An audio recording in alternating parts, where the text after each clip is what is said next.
Oh my gosh, this is ridiculous. There's just too many good things. Booktube, you are ridiculous. Look what you're turning me into. Hello, welcome to Moonlit March. So what is Moonlit March, you might ask? That is my reading prompt for March for the Candy Reading Challenge 2025. I could have called this prompt March Madness, to be honest, because it's mad how many books I have in front of me, because there are so many wonderful read-alongs and tags and prompts for March. I haven't got time to take part in everything, but I want to take part in everything. So I'm going to show you some books, and I'm going to talk you through the 6 different things that I would like to take part in. So, a book with a moon on the cover, or moon in the title, or a book with the subject matter around the moon.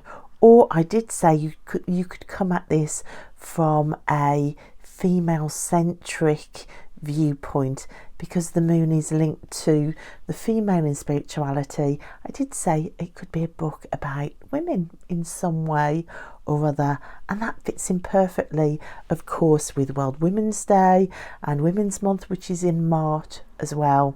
So that's the first thing that's going on in March that I've got a pile of possibilities for. I did say at the start of announcing this challenge that March for me was going to be a Wilkie Collins month for me, because we've got the Moonstone by Wilkie Collins. You can see I've already started this book. It's the 8th of March today when I'm filming it. I'm so behind. So the Moonstone for me, not only does it fit my prompt, but it also fits in with my DIY literature degree, which I'm doing, which is a focus on Victorian literature. Also, I've got a focus on Gothic literature, so this hits all of that. So this is my key book, to be honest, that I am going to read. But other possibilities for this month around the idea of the moon, I do always want to somewhere get that witchy book in as well. So I have Barbara G. Walker. I love Barbara Walker.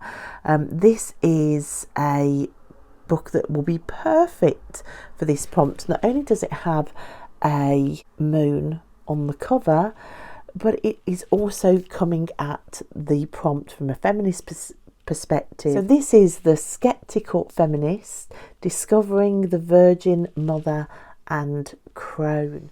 So for me, this subject matter links brilliantly in with a more sort of pagan, witchcraft, druidic, spiritual path, which I am very drawn to, because this book kind of charts the way that sort of male priesthoods and Christianity denigrated the goddess and kicked the goddess out, and began that religious fever of teaching women that they were less than, that they were devalued in some way. And I think connecting back with the moon and the Virgin Mother and Crone, it kind of steps you back into the area of the goddess, which is really a part of my spirituality that I love. It's why I left the Christian church to walk a more druidic path. If you think this is an old-fashioned topic, then think again. I am currently in the middle of a drama, where a real life drama, where there is a Christian church where I'm feeling these vibes again, and where it is very obvious that the male voice is valued way above a female voice. So it's timely for me, caught up in this real life drama, to read this. So that's a great non-fiction read for me, along with a novel. So I'm looking forward to both of those. And don't worry, the drama is nothing much, but it is still drama, and it is still this damn topic. We just can't get away from it. So I also wanted to show you, with the Wilkie Collins, the Moonstone, I was in my charity shop the other day, and look what I found. For 50 pence I found this amazing older edition of the Moonstone. This is the type of book cover that I absolutely adore. I don't know what it is about these sort of old-fashioned people covers. I just adore them. Right, back to other moon books. This I picked up for £1 in the charity shop. The 7 Moons of Marley Almeida. This won the Booker Prize in 2022. I've not read it yet, but also managed to get this on audiobook at the library.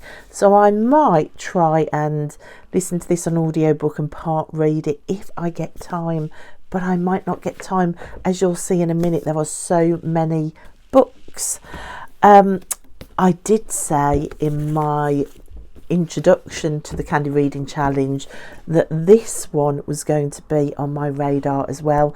To Ride a Silver Broomstick. This is by Silver Raven Wolf. It's a classic in witchcraft literature. It is old-fashioned, but it's one I've never read, and I love the cover with the moon on. I am not sure whether I'm going to get to it. Out of these two, this one really is my priority, but it's on the pile of possibilities. As part of my literature degree as well, my DIY literature degree, because Gothic literature is an area of interest, this book it was on February's reading list, but I still haven't read it. I've read a tiny bit at the start, but it does have a moon on the cover. I haven't done very well, to be honest, with the literary criticism books that I've got, or the analysis books yet. There's a fairy tale one that I didn't get to in January. This one I didn't get to in February. So I think I just need to prioritise these a little bit more. It still fits. It's got a moon on the cover. That's in the pile of possibilities. As is this one, and this one I am absolutely dying to read. Look at that cover. This is Slewfoot, A Tale of Bewitchery by Brontë. I think this one looks so gorgeous. An ancient spirit awakens in a dark wood. The wild folk call him father, slayer, protector. The colonists called him Slewfoot, demon, devil. To Abitha, a recently widowed outcast, alone and vulnerable in her pious village, he is the only one she can turn to for help. Together they ignite a battle between pagan and Puritan, one that threatens to destroy the entire village, leaving nothing but ashes and bloodshed in its wake. So you can see here I've got a few witchy books which I'm really excited about. So witchy and Gothic so far, that's what we've got. Last one for the moon books, I did also pick up Paul Auster's Moon Palace. It says that it's a quest for identity set against the background of the Manhattan urban landscape. So I have heard about this book before because it is in the 1001 books to read before you die list. So this is Moon Palace, so it's got moon in the title. That is a possibility as well. Of course, I'm not going to get to all of those. Out of those, what am I going to prioritise? Slewfoot, I just can't wait to get to that. The Skeptical Feminist and the Moonstone, these are the ones that I am going to prioritise out of that big pile. So also in March we've got the Read Good challenge, which I'm also taking part in. That's the challenge over at Ben Reads Good. I'll leave up links to everything in the description box. Now Ben's prompt for March is the Ides of March, which is the 15th of March from Julius Caesar. So I could read Julius Caesar, I suppose, as soon as I've read no Shakespeare yet this year, but I'm not going to throw that one into the mix because I've got enough on the go. But For the Ides of March, Ben asked us to read a book with 15 letters in the title. And because I am on a Wilkie Collins kick with The Moonstone already, I thought I could also read The Woman in White, which again is part of Victorian literature, but just like The Moonstone, it's also part of Gothic literature, so it hits all those boxes for my DIY literature degree. It's also got 15 letters in the title. So Wilkie Collins, just to get a first time read at Wilkie Collins, and just like with The Moonstone, at the same time as finding that one, I also found this old copy of The Woman in White for 50p as well. It was 2 for £1, and they were sitting next to each other in the month that I'm going to read them both, so I had to pick them up. So this is going to be a priority book as well. So by the end of March, I will have a feel for the writing of Wilkie Collins. Of course, both of these are Gothic. We've got sort of Gothic mystery. I think this is more sort of a ghostly Gothic. I'm not sure, I haven't read it yet, but that is a priority book along with The Moonstone. But we haven't stopped there with the challenges, because March is also March of the Mammoths. So Mammoth is a book over 800 pages long. Now, you don't have to read the whole book in March, because 800 pages is a hell of a book. I really want to take part in that as well. So again, part of my DIY literature degree for Victorian literature, I am reading Dickens this year. I've been reading David Copperfield since the beginning of the year. I gave myself 3 months to read this because this is a mammoth. It has got 877 pages in it, so it is a mammoth. I am only halfway through, so this is a priority as well, to try and get this finished in March. And that will be a nice way of entering into March of the Mammoths. But we don't stop there, because also as part of my DIY literature degree, this year my challenge was to get all of the Brontë sisters novels read for Victorian literature.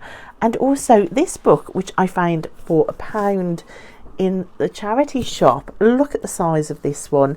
This is Juliet Barker's fully revised and updated biography of the Brontes. Look at that beautiful cover. Isn't that just so atmospheric? It's so suitable for the Brontes. It looks absolutely fabulous, but it is one hell of a chunky monkey. How many pages? So if we're ignoring all of the add-on notes at the back, which is that many, it is still 979 pages long with all the notes in there. It is 1158 pages long. So I need to make a start on this. I don't mind if this takes me till the end of the year to read, but let's make a start in March of the Mammoths. So we're going to try and finish one, and we're going to try and start one. But are we finished yet with the readathons? No, we're not even close to being finished yet. That's why I say it could be March Madness, couldn't it? Because this Brontë book leads me on very nicely to the Brontë read along, or the Brontë readathon I should say, which is Emily's readathon over at Novelle Novels. Again, I'm going to link everything down below. Emily is one of those channels that I've loved finding since I've been making more videos about books and reading, and when I realised that there was a Brontë readathon, I thought, well, no brainer that I need to join in that on the year that I'm reading all the Brontë novels. So far I've read Jane Eyre twice, I've read Wuthering Heights 4 times. Last month I read Villette and it broke me. What am I choosing for the readathon? over at Emily's channel. I thought, let's go for a smaller book. I literally picked this on size because there are so many books here. But it'll be my first time reading Anne Brontë. I've decided to go with Agnes Grey. I'm really excited to read a book by Anne. She's the one sister I haven't yet read. So Agnes Grey it is. So this is for the Brontë readathon. So there are 4 prompts for Emily's readathon. So the first prompt is to read any book by any of the Brontë sisters. So that's checked off there. Then there is a prompt saying to read a book about sisters. So this one will check that off. Then to read a dark book. Well, I think my Gothic literature book is about dark literature, so that might fit. Or even The Woman in White is a crossover, so I'm going to have either one of those two for that prompt. And then the final prompt is to read a book with a character called Emily. Well, David Copperfield fits for that, which I've already said I'm going to try and finish this month because there's little Emily in here, and it fits. So that's what we're doing for the Brontë readathon. So have we finished yet? No, we haven't, because this month, to go along with Women's Month, there is also a fabulous readathon called Herstoryathon. So Herstoryathon. This is hosted by the lovely Charlotte. Now Charlotte basically has said you can read any book that's about a woman, a real woman in history. It can either be fiction or it can be non-fiction, but it has to be based on a real woman in history, and just to read her story.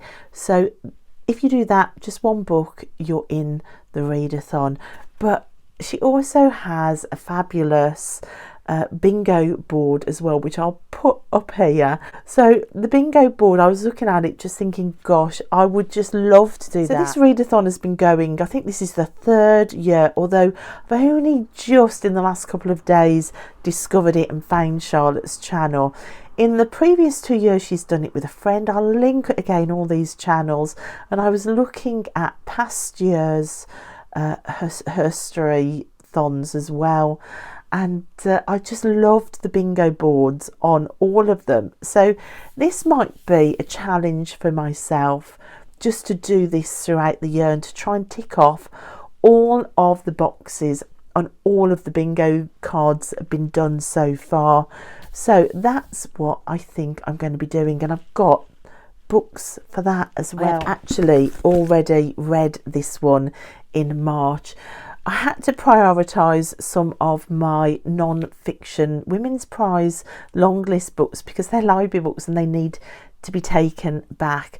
But I was absolutely desperate to read this one, Agent Zoe. This is the story of Elizabeta Zawaka, a World War II agent, secret agent in Poland.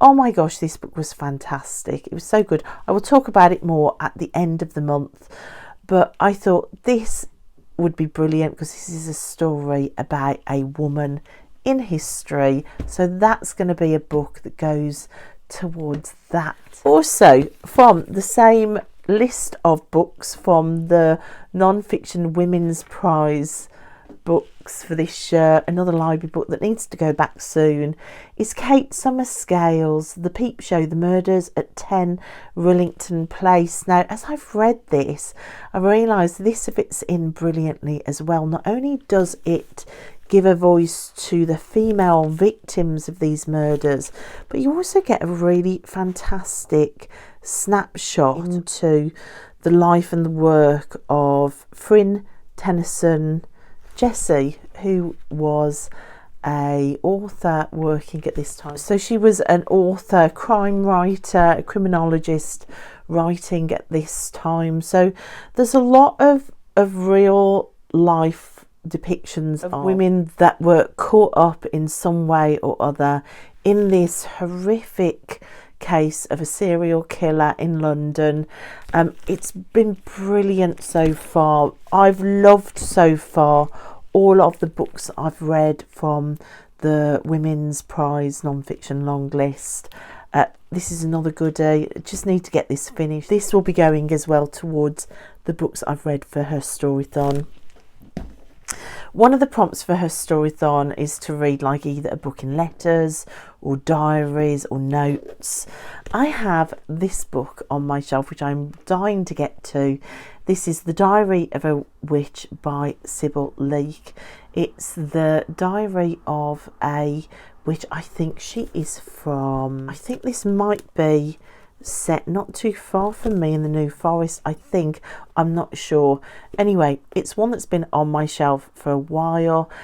So I think that would be really great to read. And still I'm not finished. You can see there's so many books I'm desperate to read this month, honestly. Artist books, I always like to get a witchy book and an artist book in there. This as well as being on my bookcase to read. So this covers both. It was sort of witchcraft, magic and occultism and art. So this is the Genius of the Fernlove Gully, Ithel Cocahoon. So she is a British surrealist and a occultist. She used colour theory in her magic. I have her tarot deck, tarot as colour, which I want to use in March, but I would really love to get to this one. Also, if we take just her name, there are 15 letters in her name, so I could use this for Ben's Ides of March prompt as well. And there are also 15 letters in this book, which I'm also dying to get to, The Art of Healing by Barbara M. Bustard.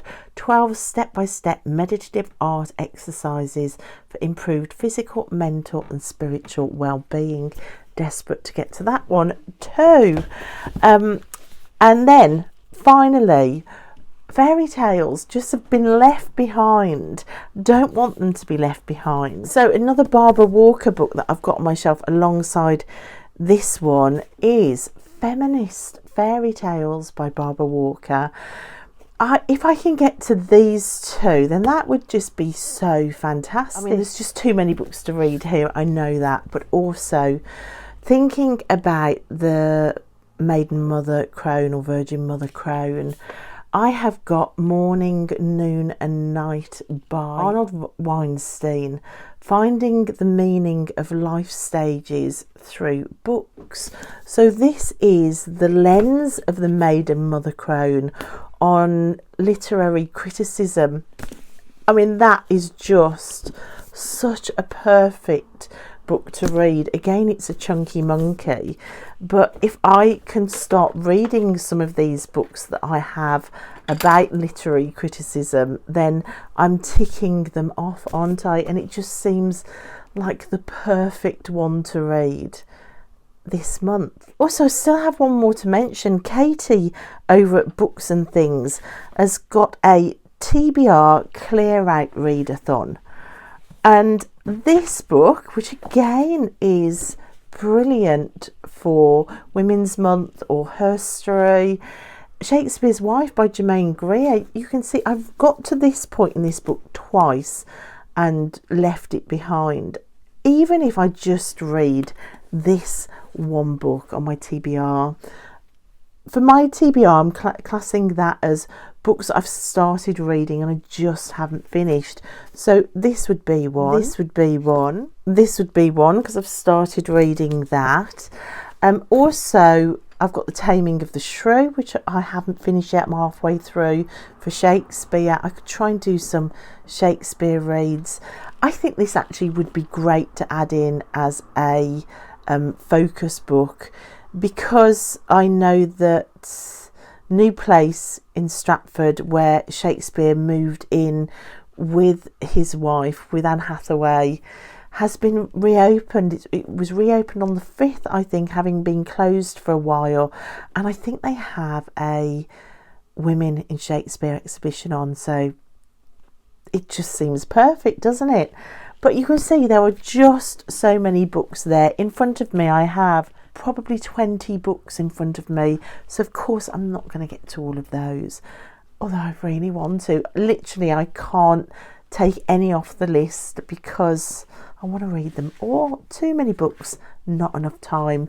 Does March have 100 days in it? If it does, I might be okay. If not, then I'm not going to get to even half of those. So that's it, guys. So many fantastic things going on in the community so far. So just to recap, you've got Moonlit March, you've got the Ides of March, you've got Herstoryathon, you've got March of the Mammoths, you've got the Brontë readathon, and you have got a TBR clear out readathon as well. So many great things. Don't even get me started on middle grade March, which I also wanted to do. Don't even get me started on that. There are just so many brilliant things to be a part of. So let me know, does anything catch your fancy? Do you like the sound of any of those books? Are you joining in any of them? If you are doing Moonlit March, what's your key idea for the books that you might want to read for that? Let me know in the comments section. I'd love to know. And I'll see you next time. I'm off to do some reading now. Bye.